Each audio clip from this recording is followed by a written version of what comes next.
I'm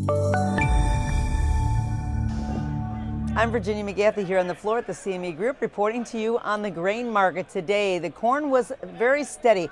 Export sales still remain strong. We're hoping that maybe the market might have showed a little bit more levity to it, but it just didn't. We've really been trading choppy and sideways, and the range is actually very tight as well. But the technical trend is bullish, at least for the short term. So we're going to watch that closely. It seems that the futures have really been consolidating, and traders are just kind of on standby, waiting for more fundamental news to try to give the market a little bit of a boost. You know, we are at prices that we haven't seen since the beginning of December, which really bodes well for the market, seeing that it really pushed to some contract lows over the past number of weeks. So it's still looking good.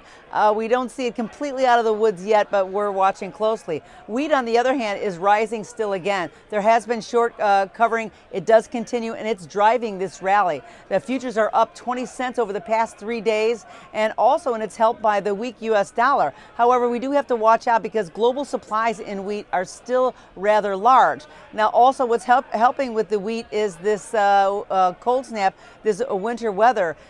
So there's a lot of good things happening, and it's really keeping the wheat complex, including the Kansas City wheat, really on the uptick. And going into this weekend, the market still looks very strong.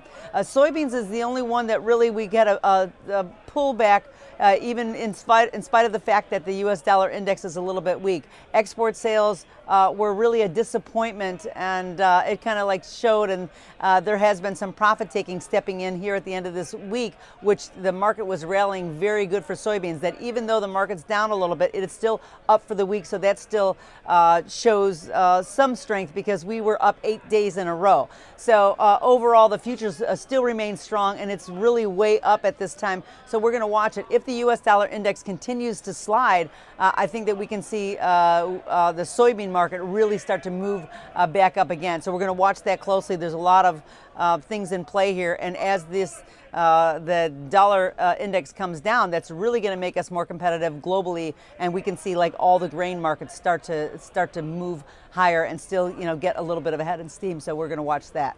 That's all from the floor at the CME Group here in Chicago. I'm Virginia McGathey.